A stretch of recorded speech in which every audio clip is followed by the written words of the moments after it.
di adik kita. Prof, ini kadang ada hal yang lucu nih kalau kita bahas terkait keluarga pasien mungkin pendamping ya. Ya. Prof, terkadang kan yang namanya setiap dokter pada saat di IGD pasti memang bertanya apa yang sudah dimakan obat sebelumnya, apakah ada riwayat penyakit sebelumnya. Terkadang bagi pasien yang awam, kenapa ini banyak kali tanyanya, gitu ya Prof ya. Padahal sebenarnya Freds, jika memang kita menjawabnya itu tidak cermat atau ada yang kita lupakan, kita tutupi, bisa jadi penanganannya tidak tepat ya Prof ya. Itu yang perlu digarisbawahi ya Prof. Anamnesa itu mesti open minded. Itulah seorang dokter, seorang tenaga medis yang garda terdepan itu bisa menggali langsung apakah pada waktu di bawah ini serangan stroke-nya misalnya dia kena jam 1, dibawa tak tahu jam 6, ya nggak bisa dia bermain. Tapi kalau serangannya pas jam 1 dibawa sekitar jam 3, nah itu bisa kita lakukan segera dibawa untuk scanning, pemeriksaan laboratorium, pemeriksaan EKG. Jadi ada namanya door to needle dan ada door to imaging. Wah, apa tuh dok? Istilahnya baru banget. Kalau dia door to needle itu artinya bagaimana pelaksanaan untuk melaksanakan pemberian alteplase tadi yang secara cepat itu, misalnya di bawah 25 menit misalnya, itu akan lebih baik. Tapi kalau door to imaging tadi segera dilakukan untuk pemeriksaan CT scan, itu biasanya jangan lewat lebih dari 65 menit atau 45 menit. Nah itu biasanya kita satu tim. Jadi ada yang melaksanakan pengobatan, ada namanya perawat, ada dokter yang menganamnesa, ada tenaga radiologi yang di UGD, istilahnya cepat mendorong pasien untuk scanning, ada untuk yang melaksanakan EKG, ada yang melaksanakan untuk laboratorium. Bayangkan kalau kita melaksanakan misalnya gini, satu orang pembalap menggunakan mobil, mobil itu dilakukan speed up, artinya diperiksa bannya diganti kadang malah. Diganti ya kan, giginya apakah bagus atau tidak, kemudian tenaga orang yang membawanya powernya masih bagus atau tidak. Itulah dia, itulah speed up, itu kecepatan itulah yang akan kita bina atau yang kita gerakkan dalam melaksanakan code stroke. Ibaratnya dalam waktu yang singkat itu kita harus bisa melakukan semuanya secepat mungkin gitu. Tapi ya Prof. di dalam satu koridor penderita itu adalah bukan perdarahan, iskemik.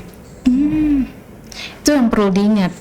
Kalau bisa memang si pasien ini bukan karena pendarahan begitu ya Prof ya.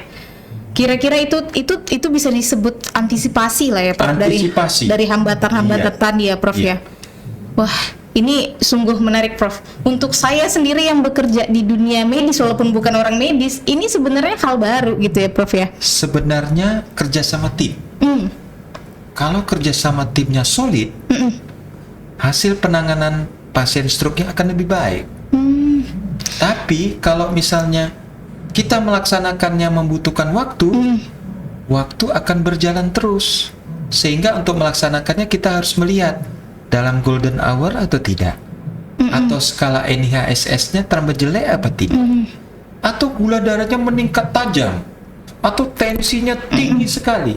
Nah inilah gunanya penanganan code stroke yang lebih akurat dan konsisten tadi. Baik, luar biasa banget Prof untuk segala sharing ilmunya terkait code stroke yang aku yakin banget friends semua pasti memang baru tahu ya.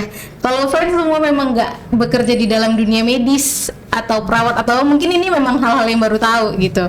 Ya, jadi bayangkanlah kalau misalnya opa kita, oma kita kena serangan, tapi kita membutuhkan suatu penanganan yang akurat, mau datang ke rumah sakit, kita memanggil orang lagi, butuh waktu, betul, Prof. Itu terlambat. Atau misalnya pengangkutannya membutuhkan waktu lagi, itu terlambat. Benar. Atau begitu satu rumah sakit tidak mempunyai fasilitas imaging, salah datang ke rumah sakit, gitu ya, Prof. Akhirnya apa? Pasien morbiditasnya akan meningkat. Atau misalnya pasien itu sudah dalam keadaan koma dalam, koma. Jadi tak bisa dibangunkan tidak sadar lagi, ya, tak Prof, sadar. ya? gula darahnya tinggi, tensi tinggi. Nah, itulah dilema kita dalam penanganan cold stroke itu. Makanya tim inilah yang bekerja. Tim inilah yang mengusahakan bagaimana si pasien itu, friend, selamat dan istilahnya keluarganya bisa senyum. Begitu dia datang setelah 8 sampai 24 jam, tak tahu besoknya sudah bisa gerak tangan walaupun masih agak lemah. Iya, ada harapan. Sudah bisa bicara. Iya, betul, Prof. Dan istilahnya dia tidak pada waktu kena serangan dia seperti mengantuk. Tapi dia sudah bangun. Nah, itulah di dalam dunia medis itu cold stroke ini beberapa rumah sakit sekarang ditonjolkan. Sama dengan penanganan jantung, segera penanganan jantung untuk melaksanakan misalnya bypass atau pasang cincin misalnya. Itu fasilitas rumah sakitnya harus ada. Nah, itu pun kita untuk penanganan gawat darurat stroke ada namanya cold stroke. Inilah yang namanya keadaan yang emergensi, yang memerlukan kerjasama tim, memerlukan kerjasama di antara semua pihak. Pelaksananya akurat. Bayangkan dalam satu mobil balap itu ada speed up namanya. Itu dilaksanakan dengan akurat dan konsisten, pasiennya akan selamat. Jadi keluarga pun akan senang gitu, friend. Iya. Dan Kak Ciu. Dok, ini saya cuman dengar cerita dari Prof aja langsung menggebu-gebu nih. Nah, saya ngebayangin ketika di situasi itu kayak tegang, harus cepat, harus tepat gitu ya, Prof ya. Iya. Nah, Prof, ini kan waktu kita juga udah Iya. mulai Lalu habis waktu ya, habis Prof ya. Kira-kira Prof, pesan-pesan terakhir mungkin untuk friends semua di rumah terkait penanganan ini tadi yang bisa mereka lakukan lah mungkin, Prof. Oke. Ada 3, Kak Ciu. Yang pertama, awasi faktor risiko. Bagi orang yang sudah 45 tahun ke atas, rajin-rajinlah untuk melaksanakan yang pertama pemeriksaan laboratorium. Apakah gula darahnya, kolesterolnya, asam uratnya, rajinlah. Yang kedua adalah kalau ada fasilitas imaging atau radiologi, misalnya ada CT scan atau MRI, apabila ada misalnya tensinya naik, ada tangannya yang lemah, bicaranya pelo, mulutnya tidak simetris, segera untuk lakukan scanning. Yang ketiga adalah pola makan sehat. Karena kalau pola makan kita, maaf cakapnya ya, kurang sehat, Iya, banyak lemaknya, banyak santannya, banyak makan enak. banyak makan daging merahnya, kurang makan sayur, Aduh. kurang makanan-makanan istilahnya apa namanya, makanan-makanan yang sehat, Berserat gitu ya, Prof. berserat tinggi. Nah, itulah yang kadang-kadang bisa menimbulkan gejala-gejala komplikasi. Kalau misalnya ke otak namanya stroke, kalau ke jantung bisa misalnya PJK, penyakit jantung koroner. Mungkin saran saya bagi friend ini, rajin-rajinlah olahraga, rajinlah pemeriksaan laboratorium, hiduplah sehat, hiduplah dengan ceria, tidak stres. Yes. Itu dia, Mbak. Pengelolaan stres itu. Pengelolaan stres itu paling penting. Apalagi kalau zaman sekarang istilahnya mental health. Iya, Prof, mental health. Banyak yang terganggu mental health-nya. Prof, terima kasih atas waktunya. Terima kasih atas tipsnya. Jadi friends, ingat semua pesan dari Prof Kiking ini. Jaga pola makan ya, Prof ya. Gaya hidup dibenerin. Ya karena itu emang gampang ngomongnya ya. Pelaksanaannya sulit ya. Iya, mengaplikasikan itu Salah satunya mungkin berat badan. Iya, Prof. Bagaimana berat badan kita itu tidak obes. Nah, itu dia harus diperhatikan. Iya benar. Terkadang badan kita rasanya kurus. Ternyata pada saat kita timbang ini dianggap obesitas gitu ya, Prof ya. Oke, Prof.